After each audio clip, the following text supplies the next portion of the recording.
Aujourd'hui on commence une série sur les NFT, donc je vais vous parler en détail de qu'est-ce qu'un NFT, faut-il investir dedans et si oui, pourquoi? Quels sont les projets les plus intéressants à suivre dans cet écosystème, dans ce nouveau secteur, le secteur qui est en forte croissance, le secteur des NFT, et pourquoi je pense qu'ils ont le potentiel de révolutionner plusieurs secteurs. C'est la première vidéo de cette série, une vidéo d'introduction sur les NFT, sur l'investissement dans les arts, mais également dans d'autres secteurs, car les NFT ne sont pas uniquement dans le secteur artistique. Vous êtes prêts?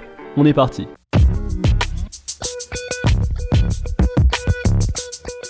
Aïe boy! Salut à tous et bienvenue dans une nouvelle vidéo. Aujourd'hui on parle des NFT. On a eu beaucoup de hype autour des NFT en 2020 et 2021. Mais qu'est-ce que c'est en réalité les NFT? Est-ce que c'est intéressant d'investir dedans? Comme d'habitude, si vous aimez ce type de vidéos un peu plus éducatives, des vidéos de présentation sur des nouvelles technologies, des technologies qui sont en forte croissance, je compte sur vous vraiment pour liker la vidéo, pour détruire ce pouce bleu, pour vous abonner à la chaîne. Alors les NFT ce sont des jetons non fongibles qui évoluent dans la blockchain. Pour ceux qui ne connaissent pas la blockchain, c'est une technologie qui a le potentiel d'avoir un impact significatif sur plusieurs industries. En effet, c'est un système d'enregistrement d'informations d'une manière qui rend difficile, voire impossible, de modifier, de pirater ou de tromper le système. Une blockchain, c'est essentiellement un registre numérique de transactions qui est dupliqué et distribué sur l'ensemble d'un réseau de systèmes informatiques. Alors la blockchain, le premier intérêt, c'est qu'elle a réussi à instaurer une confiance décentralisée en offrant des alternatives au stockage et à la gestion centralisée des données. C'est important de noter ça car c'est ici qu'on va retrouver les plus grands avantages des NFT. Alors vous avez peut-être entendu dire que la tendance la plus récente dans le monde de la crypto-monnaie,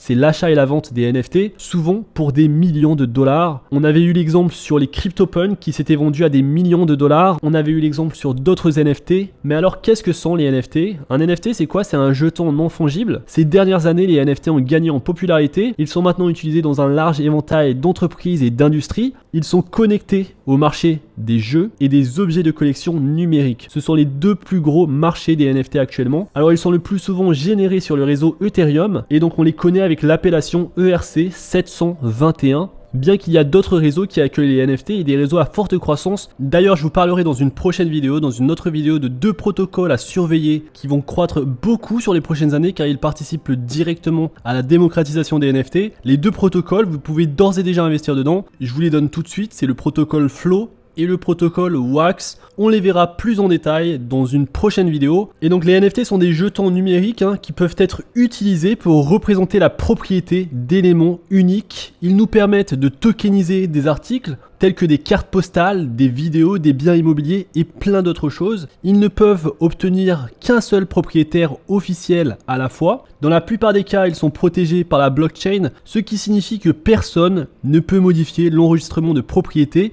ou alors créer un nouveau NFT car ce dernier est créé dans la blockchain. Alors quelle est la différence entre un token fongible et un token non fongible? Les crypto-monnaies comme le Bitcoin, l'Ethereum ainsi que les devises standards comme le dollar et l'euro sont des jetons fongibles.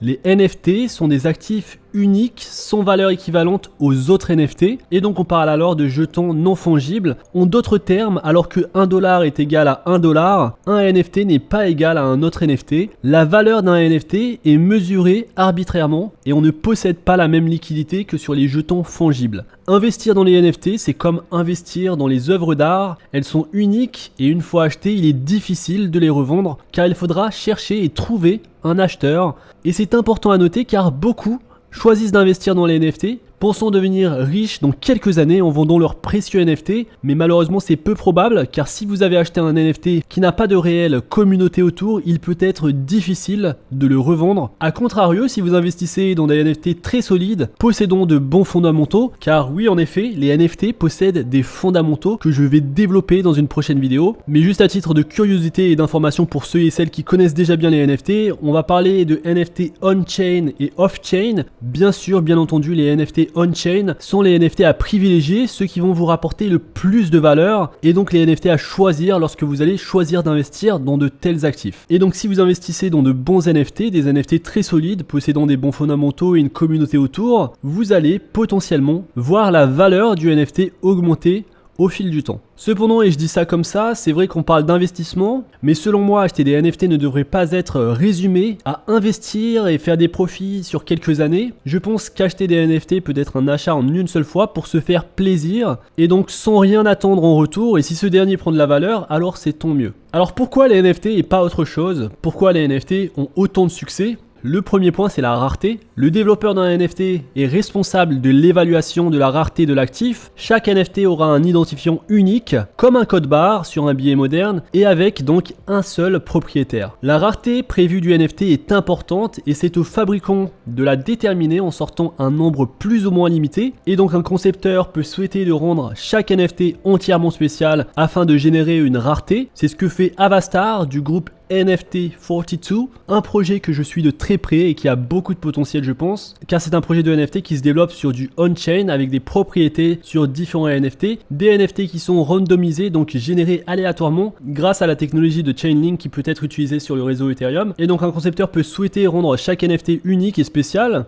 mais également un concepteur peut avoir de bonnes raisons de faire des milliers d'exemplaires. Le deuxième avantage, l'atout le plus important pour moi, l'avantage qui me fait investir dans les NFT et l'avantage qui me fait participer à cet écosystème, c'est les royalties, les redevances. Lorsque des jetons non fongibles sont vendus, donc des NFT, leurs développeurs peuvent recevoir des redevances automatiquement. Bien que ce soit une idée assez récente, c'est l'une des plus puissantes et c'est la raison pour laquelle vous voyez Mark Cuban investir autant dans les NFT. Chaque fois que le NFT est vendu, les propriétaires originaux reçoivent une redevance qui peut être fixée. Donc on va retrouver 8 à 10% et c'est pour moi la chose qui est la plus attirante. Cela permet de promouvoir des artistes afin qu'ils reçoivent une partie des royalties. Étant moi-même photographeur, j'ai eu l'occasion de voyager beaucoup et c'est l'idée que j'avais pour cette chaîne de la nommer Digital Voyager car je voyage beaucoup, on voyage dans nos investissements, dans différents types d'investissements, que ce soit la bourse, l'immobilier ou la crypto-monnaie, mais on voyage également dans la real life, dans la vraie vie, on va de pays en pays, on prend beaucoup de photos et donc bien que je ne sois pas un photographe professionnel, je considère tout de même mon travail comme étant un travail artistique et donc c'est la raison pour laquelle j'aime bien cette idée de NFT, de royalties.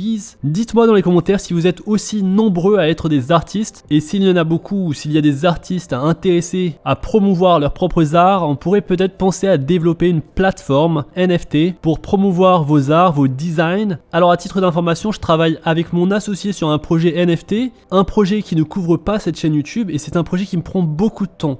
Donc je fais ça à côté de mon travail et à côté de la chaîne YouTube. C'est un projet assez ambitieux qui demande des compétences techniques et beaucoup de curiosité et beaucoup de recherche et c'est pourquoi j'ai la tête et le nez en plein dans les crypto-monnaies. D'ailleurs un petit message ou une petite annonce pour ceux que ça intéresse, s'il y a des développeurs ou des designers parmi vous, n'hésitez pas à me contacter en privé, on pourra discuter ensemble de ce projet, du projet que je fais à côté, un projet assez ambitieux qui souhaite aider les entreprises à développer ou à lancer leur propre NFT. Et donc vous l'aurez compris, j'aime beaucoup les NFT et j'aime beaucoup cet aspect royalties, redevance, qui est un aspect important et intégral au concept de NFT. On revient maintenant aux avantages des NFT, les jetons non fongibles. Un autre avantage, hormis la rareté et les royalties, c'est le fait que les NFT sont indivisibles. Donc la plupart des NFT sont indivisibles en unités plus petites. Un autre point important lorsqu'on va acheter des NFT, c'est que ces derniers sont facilement transférables.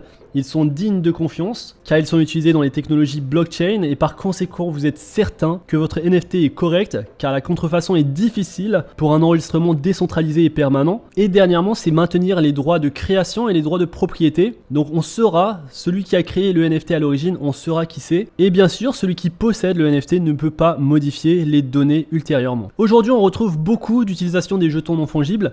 La principale utilisation, c'est dans l'industrie du jeu vidéo. Les NFT sont courants dans l'industrie du jeu parce qu'ils aident à résoudre certains problèmes internes à l'industrie. Les jeux classiques comme Fortnite par exemple interdisent l'achat de fonctionnalités et d'objets inhabituels comme des armes. Ces éléments peuvent être rapidement convertis et utilisés avec les NFT. Une belle utilisation des NFT serait sur le design qu'on peut gagner lorsqu'on va jouer à Counter-Strike et lorsqu'on va gagner des batailles. L'autre utilisation la plus importante, c'est l'utilisation dans les identités. Et donc les NFT conviennent à la lutte contre la fraude à l'identité. Les qualifications, les dossiers médicaux, les photos sont également des exemples d'objets qui peuvent être numérisés pour refléter l'identification. Un autre cas d'utilisation, ce sont les actifs numériques. Lorsque nous parlons de Decentraland, Pour ceux qui connaissent, les membres peuvent acheter une propriété virtuelle et un autre secteur, le secteur des objets de collection. Donc il va sans dire que les NFT sont rares et on en trouve beaucoup dans les objets de collection et dans l'art. Et maintenant ça s'étend même à la musique. La validité et la propriété d'un objet de collection ou d'une œuvre d'art peuvent être rapidement vérifiées avec l'ajout d'un NFT. Il va empêcher souvent l'utilisation abusive du travail d'un artiste. Et le NFT est maintenant utilisé dans les cartes et les marchandises. Et donc un autre business, un business important, c'est le ticketing. Et donc on va commencer à retrouver des NFT qui vont pouvoir vous donner un accès privilégié à une pièce de théâtre, pour aller voir une avant-première, ou alors pour recevoir des biens physiques. Donc il y a beaucoup d'utilisations qu'on pourrait imaginer pour les NFT.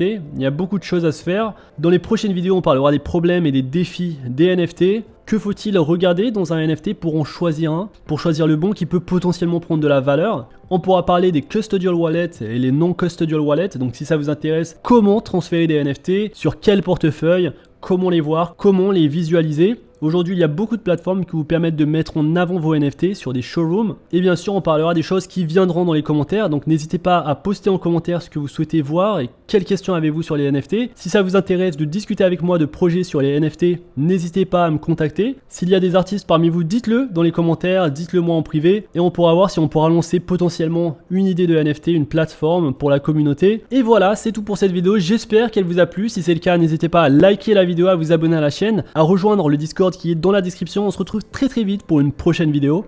D'ici là, faites attention à vous, investissez bien et à la prochaine. Peace.